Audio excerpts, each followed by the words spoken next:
Y aquí estamos, en vivo por la pantalla de DNews, lunes 7 de abril de 2025, con toda la información. Y llega ahora el momento de repasar los números del día. Vamos con el primero de ellos. A ver, me voy corriendo. 150.000 empleos perdidos en España en los últimos 5 años, ¿como resultado de qué? De la suba del salario mínimo. Atención con esto, que es un informe que realizó, en un mensaje claro hacia el gobierno de Pedro Sánchez, la Autoridad de Control Fiscal Independiente que tiene España. Es una entidad autónoma que básicamente tiene como misión estudiar el presupuesto y hacer recomendaciones para garantizar que haya una economía y una macroeconomía sana. ¿Y qué es lo que está diciendo? Bueno, justamente en el contexto en el cual el gobierno está, y sobre todo esto es una iniciativa de Yolanda Díaz, que es ministra de Trabajo y una de las vicepresidentas de Pedro Sánchez, que está diciendo que haya una actualización automática del salario mínimo en España. Y que obviamente va a estar generando entonces que siga habiendo todos los años aumentos del salario mínimo, independientemente de lo que pase en el resto del funcionamiento de la economía. ¿Qué es lo que dice la autoridad fiscal? Básicamente que el impacto que ha tenido las subas que ha habido desde 2019 han sido menos empleo. ¿Por qué? Bueno, esencialmente lo que ellos plantean es que al haber aumentado los costos de producción, producto de que hay salarios más altos, pero de que esos salarios más altos no tienen que ver con que hay una mayor productividad, es decir, de que cada trabajador genera más valor, sino esencialmente de una legislación. Lo que está pasando es que muchas empresas están contratando menos gente de la que contrataban antes. Y ellos lo muestran en un informe mostrando determinados datos. Claro que es polémico, claro que siempre es mucho más fácil y más agradable pensar que los gobiernos suban los salarios mínimos, porque eso tiene un impacto directo sobre los ingresos de la población y de la mayor parte de la población, porque además si sube el salario mínimo termina empujando para arriba todos los salarios. Lo que sucede es que la única forma, lamentablemente no hay magia en la economía, la única forma de que los salarios crezcan de forma sostenida en el tiempo, no por un periodo de 1, 2, 3 años, sino de forma sostenida en el tiempo, y que eso genere mayor nivel de prosperidad, es que sea el resultado de más productividad, de que todo el sistema y todas las empresas sean más productivas, generen más valor con menor costo. Cuando viene tan desde arriba, tan desde una imposición del gobierno, muchas veces termina teniendo efectos contrarios y son en definitiva siempre los trabajadores los que lo terminan sufriendo, vía desempleo o quizás vía inflación. Pasamos al segundo número del día. Seguimos hablando de economía en este lunes negro en los mercados globales y vamos a hablar de Brasil, donde están cambiando la dinámica de lo que miden las encuestas de percepción sobre la realidad social, económica y política en Brasil. La última encuesta que está midiendo qué están viendo los brasileños sobre la marcha de la economía marca que el 55% está viendo que la economía va mal, que empieza a tener mayor preocupación por la realidad económica. Y esto es muy importante porque es la primera vez en casi 3 años de gobierno de Lula, en realidad un poquito más de 2 años de gobierno de Lula, que pasa a haber una mayoría que está viendo mal la economía. Hasta diciembre siempre estaba por debajo del 50% de la cantidad de gente que veía mal a la economía. El resto se repartía entre gente que la veía muy bien, gente que la veía regular y gente que la veía, digamos, en un nivel intermedio. Pero siempre eran los menos los que la veían mal. Bueno, ahora subió 10 puntos desde el último informe de diciembre y ya son 55% quienes ven que la situación está mal.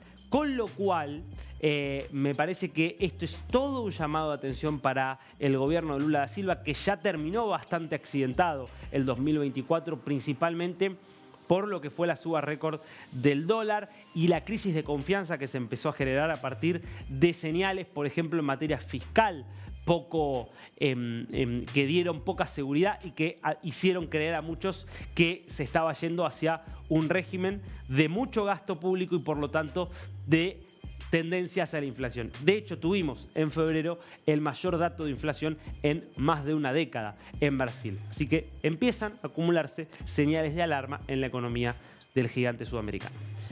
Nos metemos ahora con las caras de este lunes 7 de abril. Y esta es una cara muy particular porque es una cara que no existe. ¿Quién es Yang Wei-Jun?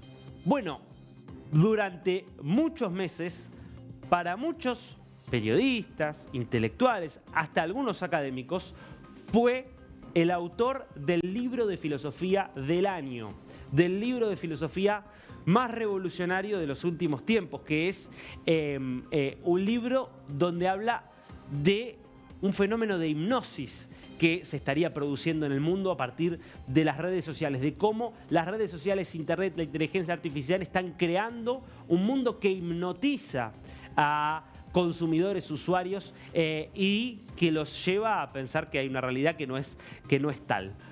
Bueno, ¿qué se descubrió? Que esta persona no existe y que el autor del libro de filosofía del año en realidad es una entidad creada por la inteligencia artificial, así como lo estás escuchando. Primero quiero que veamos lo que era la tapa de este libro, que fue un libro muy vendido. Hipnocracia sería la traducción al español. Yang Wei-Jun, Trump, Musk y la nueva arquitectura de la realidad. Este era el libro que, insisto, tuvo muchísima repercusión, planteando algunas de estas cuestiones que te planteaba recién, de cómo la tecnología está haciendo que estemos todos hipnotizados y viendo una realidad que no existe. Bueno, el que no existía era el propio autor del libro.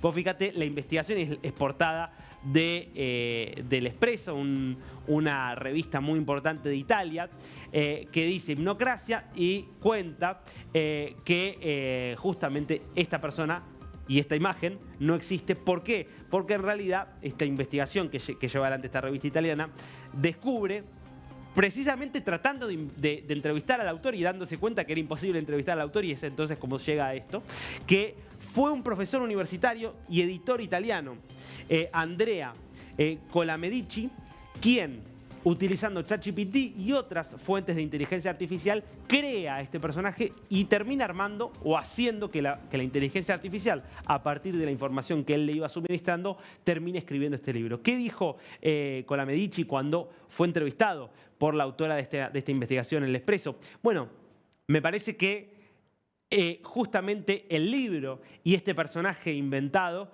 terminan probando la tesis del libro. Es decir, que hay una realidad paralela que termina convenciendo y confundiendo a todo el mundo, porque fíjense que incluso se les hizo creer a muchas personas, y muchas personas muy formadas y muy inteligentes, que el libro del año que hablaba sobre eso lo había escrito una persona, un pensador muy influyente, cuando en definitiva era un pensador que no existía, un invento de la inteligencia artificial. Pasamos al segundo rostro del día, y es Mariana González de Tudares. Estamos hablando de la hija de Edmundo González Urrutia, exigiendo una fe de vida para su esposo. Recordemos lo que ocurría el año pasado, cuando ya Edmundo González Urrutia había sido obligado a irse al exterior y terminaba justamente en España, en este exilio forzado, termina siendo su marido, el marido de Mariana González de Tudares, por lo tanto el yerno de Edmundo González, siendo secuestrado. Ya han pasado 89 días, por ahora no hay ninguna prueba de vida. Es un secuestro, uno más de los muchos que lleva adelante el régimen de Nicolás Maduro contra todos aquellos que se animan a protestar. La realidad que está afectando a Venezuela.